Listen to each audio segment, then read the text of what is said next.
Hi, this is Bembecito, as always. Making a video today on finding out uh, the law that accompany you or your head law. This is a common question that many ask me, and some people asked me on the comments of some of the videos.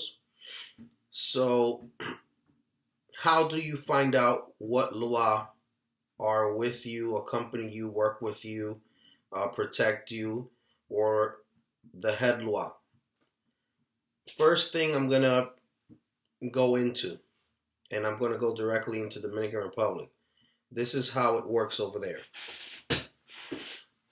People basically know who their head law is, or the law that accompany them, or that are there with them to work with them, without any type of ceremony. The reason is because, of course, if you're living in DR, you're growing up with the culture around you. Okay, so you're experiencing the culture, uh, but every day. Okay, same thing in Haiti. You're living the culture if you're in the voodoo tradition, uh, whichever lineage, it doesn't matter. You're living the culture of your family practices, and even if your family doesn't even practice and you're interested in it and you go to the activities, to the feasts or ceremonies, etc., etc., you're living it. So by interacting with this, you already uh, you have some kind of notion to the to what the law is, and how they manifest, or what they uh, like or don't like, etc., etc. So a lot of people that come into voodoo, the 21 divisions or whatever, um, they they get to have dreams, uh, visions. Uh, they go to the ceremonies and interact with the law.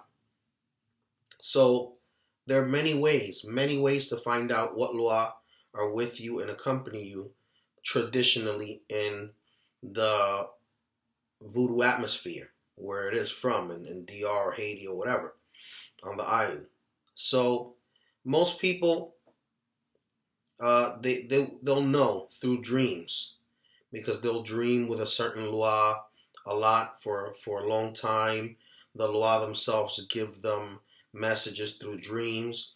Another way can be going to a fiesta, a ceremony, and a lua claims a person and gives them a message. Um, it can be also, if the person is a person that possesses lua. A certain lua will always be the one to possess that person. And these are signs that let the person know what lua is mostly with them, or governs them, or protects them, etc., whatever you want to call it.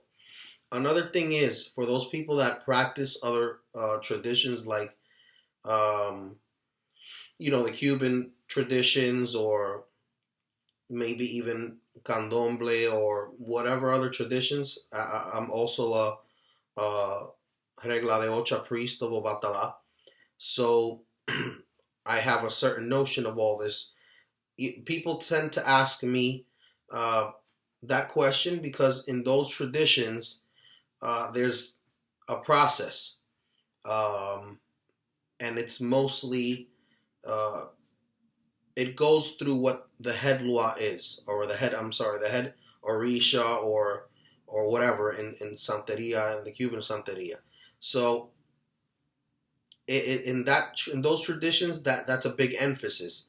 In voodoo, be it on Dominican Republic or Haiti, there's not a big emphasis on this, because you work all the law that present themselves to you.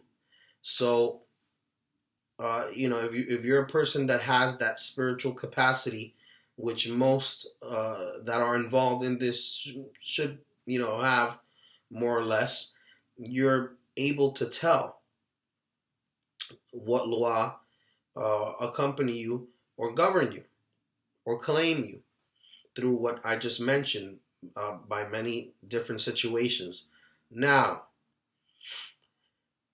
like I said, it's not a big emphasis in 21 divisions or any of the lineages in Haiti and the Dominican Republic. There's not a big emphasis on knowing who your head loi is, because it's not like they're gonna crown you that one loi in the way that they crown an orisha in Cuban Santeria or in Candomblé or in whatever.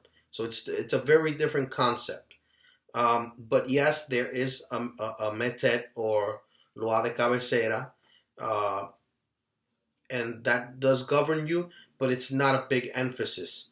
But yes, it is important to know which loi are around you or present themselves to you to better serve them. So you basically, what the person serves that is starting in this tradition, even in the Dominican Republic, Haiti, when you're getting into this tradition, you serve basically the loi that come in your family. You inherit loi. If you come from a voodoo tradition, you inherit these loi. It could be one, it could be two, it could be a set of loi. You inherit these loi, and these are the loi that you will serve for the most part.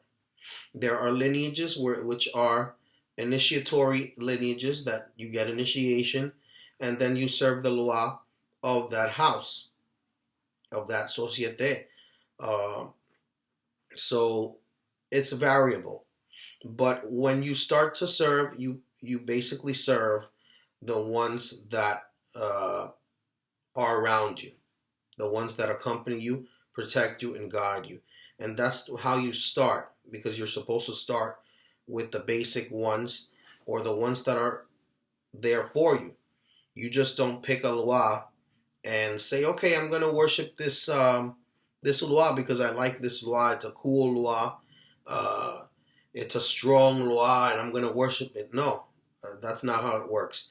You only serve the ones that present themselves to you, because the loi pick you and they introduce themselves to you via dreams or by possessing the person, or by possession through a third person, whatever. Somebody that gets mounted in a in a in a ceremony, and the loi claims you at that party or whatever.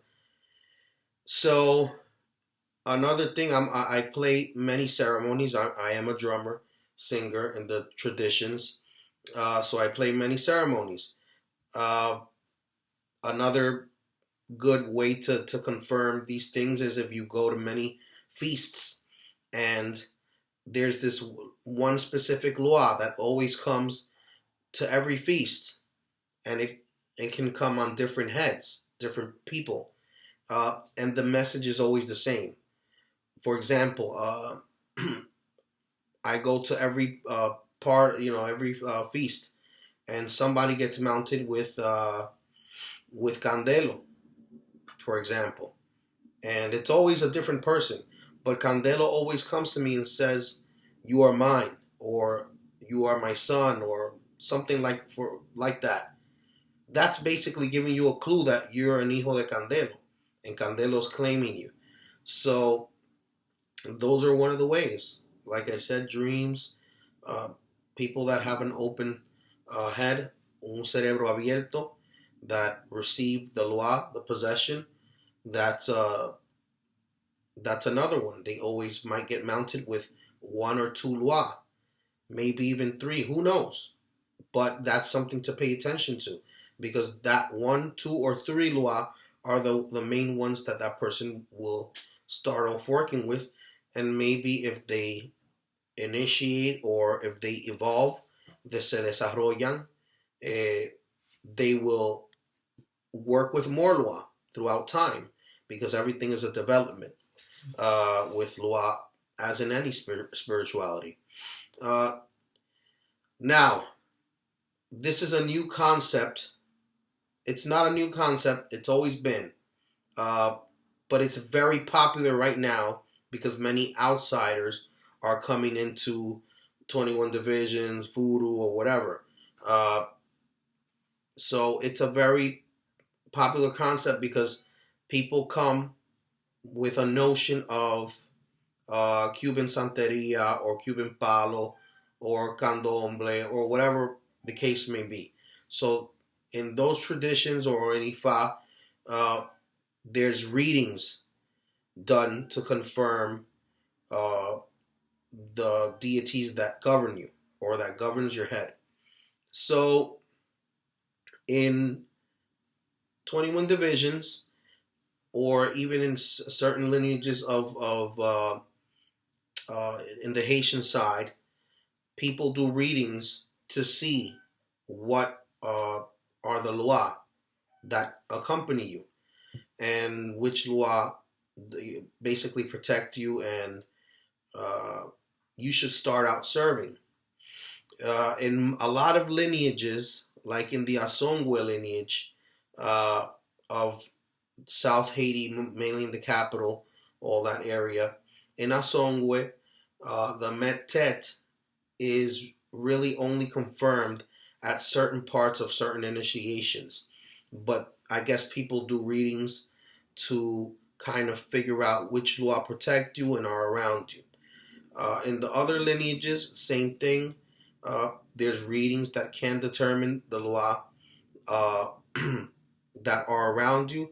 In a lot of the family traditions, it's not a custom because again, you worship the law that are uh, inherited through the family and that protect the family, the patriot law.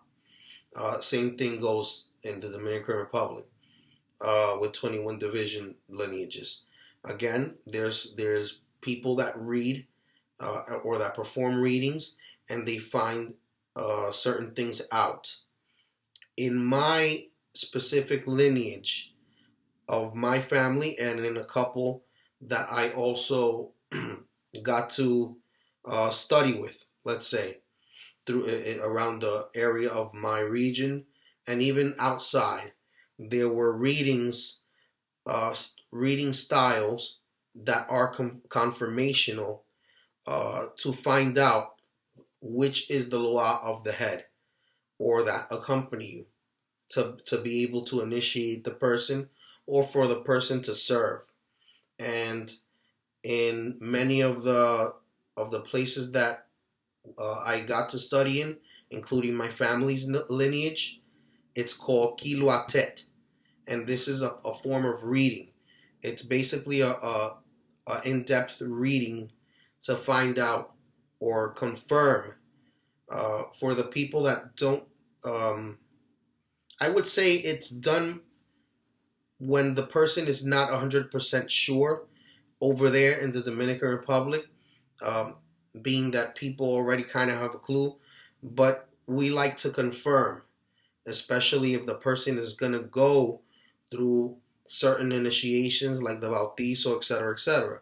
We like to confirm because the person may not mount the lua or may not have a spiritual development enough to know 100% what lua are there. Maybe the person is just starting and doesn't come from a voodoo family lineage, a family of that practice voodoo, the tradition. So they have no notion. Now here in the United States, it becomes uh, a big thing because here most people, outsiders of the culture, mainly, uh, don't have a lot of knowledge of this. They haven't lived the tradition. They're not of the tradition. So they don't have a notion of anything yet. So they come and they want to know um, the loi that accompany them or even their head loi. And through these readings, it's possible. But like I said, it varies from lineage to lineage. Like I said in Asongwe, they they can perform readings to find out which lua are around you, but they don't confirm the metet, or the head lua, till certain initiation ceremonies. But again, it's variable throughout the island. So it all depends on the tradition that you fall upon. Like I said, with me, some people come that are actually Dominican, and they come to me and they know they have the lua that they serve, uh, and they know there's a son or daughter of ex lua, and that's how it is because they grew up in that. Now, I get people that come that are obviously not Dominican. They don't have a lot of notion of 21 Division, voodoo, or nothing like that. So for those people, it is important to perform that reading uh, that is done in my lineage, of course. In other lineages, I'm pretty sure they do readings the same way because I've seen it in the Dominican Republic and in Haiti. Um, so there's readings that may confirm the head loi, or just may confirm the loi that are present at the moment. Because also another thing is, even though a certain loi claims you now, uh, later on, it's a possibility that that might change, maybe not. People have different opinions on that, whatever the case may be. But like I said, that's why there's no emphasis on the head loi. Because even if your head loi is, let's say, Belia Belcan, a person might be a son or daughter of Belia Belcan, but mount mainly another loi. Uh, for example, they might mount Candelo more and work more with Candelo throughout their lifetime, even though Belia is their main loi. And that's how it kind of is for the most part in voodoo, because it's, again, in voodoo, it's different in voodoo in the Dominican Republic and Haiti, because a servant or caballo can mount many lois. Okay, it's not like in the Cuban Santeria uh, or in Candomblé. I'm guessing, I don't know too much about Candomblé, but I'm guessing it's the same way, where they only mount their head orisha or the head spirit, etc. In 21 divisions or voodoo, whatever, on Haiti and Dominican Republic, you basically mount, you can mount one, it all depends, but you can mount many. So that is basically how it works, and that is my explanation on how you some people find out their head loi, or even the loi that accompany them. So the key is to have a notion of the loi that accompany you, or the head loi, um, to start to serve. Because once you start and set up an altar, you have to start serving even without initiation. Because again, this is a tradition that you don't have to be initiated to have a place, a little altar of worship. Anybody can have an altar of worship. Anybody can be a servidor, a service, sirviente, servidor de loi. Anybody can be a servant of loi. You don't need no initiation. You don't need no baptism. What you do need is for the people that don't grow up in this tradition, you need guidance in this. So it is important for the people that don't haven't grown up in this tradition, or are not, from the country, Dominican or Haitian, or in any tradition, it doesn't matter. If you don't come from a certain tradition and don't have enough knowledge in that tradition, you need a guide that knows within that tradition to guide you, to help you set up your altar space, or altar, or whatever, to be able to serve. Because again, I repeat, you don't have to be initiated in anything to be a servant of loi. Okay, but you do have to have a certain guidance uh, by a person that knows, a priest or a priestess. Um, you have to be guided. and you have to have a notion of who you're going to serve, because you cannot just say, oh, well, let me just serve Ogun Feai. And Ogun Feai is a very strong law. Okay, Ogun Feai is very strong. So it's not like, oh, okay, let me just serve Ogun Feai, and then you serve him the wrong thing, and then you just, something happens to you. No. So this is why it's important to know more or less the law you're going to serve, and make sure those are the ones you're supposed to serve that are around you at that moment in time in life. Okay? Hope that answers a little bit of questions. Till the next time.